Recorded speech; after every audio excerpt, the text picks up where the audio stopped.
Today, the stage showed an image of Chauvin's knee on Floyd's neck several times. The main topic of discussion was the use of force that Chauvin used on May 25th. McAllen, Texas is a border town that continues to see an increase of migrants crossing over into the United States over the past few months. Today, Vice President Harris visited Central America, and her main topic of discussion is finding the root cause of the migration. Usually it transports about 100 million gallons of fuel each and every day. But now that is on pause after they were hacked by a group known as the Dark Side. More than 500,000 Americans have died from the coronavirus, and the United States is the only country to reach this devastating milestone. This is a battleground state, and we're definitely proving it in this election. I'm actually here in DeKalb County. This is one of the counties where they're still counting the votes. In just a few days, NBA players from across the country will compete right here at the State Farm Arena. President Trump just wrapped up here moments ago. This is the home stretch in the 2020 presidential campaign. Before a tornado swept through Pelham, Alabama, this car was parked on the street. Now it's in their front yard. Just a few hours ago, dozens gathered to say their final goodbyes as John Lewis crossed the Edmund Pettus Bridge for the last time. Tropical storm Sally is expected to make landfall within the next few days. Community members here are already preparing. He targeted a total of 3 massage parlors, killing 8 people. I'm here at Zootastic, the largest privately owned zoo in North Carolina, and this here is Willow the Sloth. Hurricane Sally is expected to make landfall sometime tomorrow morning along the Alabama-Mississippi border. For now, in Slidell, Louisiana, Jayla Whitfield, Fox 35 News. 63-year-old Anthony Quinn Warner is the primary suspect in the Nashville bombing. Warner died and 3 others were injured on Christmas Day. Authorities say they don't know Warner's motive, but his neighbors tell me they never could have expected something like this to happen. Very surprised. It puts me on a little bit on edge, wondering, maybe I should know my neighbors a little better than what I do. Residents like Jacqueline Peebles that live off Bakertown Road say they are shocked that they lived so close to the suspected Nashville bomber. I mean, he was a loner, but we see him on the weekends. Last time I saw him was last weekend. He was kind of cleaning the driveway. Salton lived directly behind Warner and says his RV was usually parked in the driveway.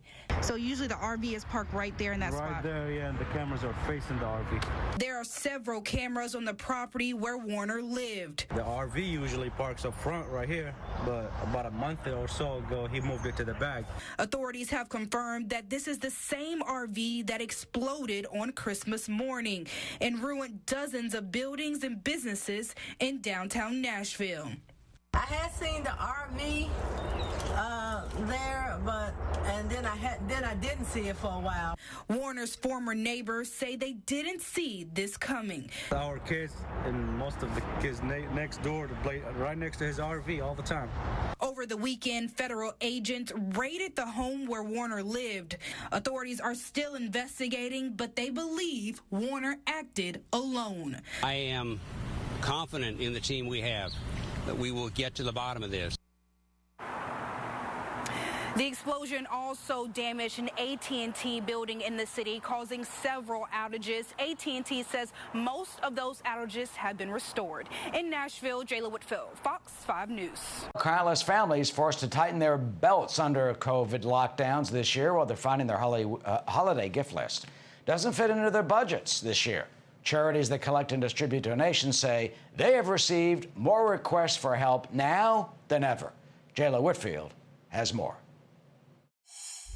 Boxes that are usually filled with donated toys are sitting empty. The need is 10 times what it was last year. I mean, it's unreal. Sherry Carney with the Atlanta Toys For Tots says the coronavirus has affected them in every area. From the volunteers, from the number of events that we have, from the number of toys that have been donated. Toys For Tots has 816 campaigns across the country, and the Atlanta campaign is the largest. Last year, we distributed almost 850,000 toys, and this year, our campaign has distributed about 225,000 toys so far. Carney says volunteers are down too. To get the toys in is one thing, but then we still have to sort them and we still have to bag them. We still have to get them out the door. Sergeant Dominique Jones is a Marine who helps during toy donation events, but those are down 2/3 from last year. For the most part, we've seen a decline in a lot of giving from different organizations. Local organizations like Lift Up Atlanta are struggling too. Some families have never asked for assistance, and they are actually asking for donations. Garner says they're going to do their best to help every child that they can. You don't want one child to go without, and other kids have. But if organizations don't receive more toy donations, some kids may be out of luck. Unfortunately, unless we get the donations in, there will be some children who go without Christmas this year. The pandemic has forced Toys for Tots to get creative. You can now buy a toy online and get it sent directly to the distribution site of your choice. In Atlanta, Jayla Whitfield, Fox News.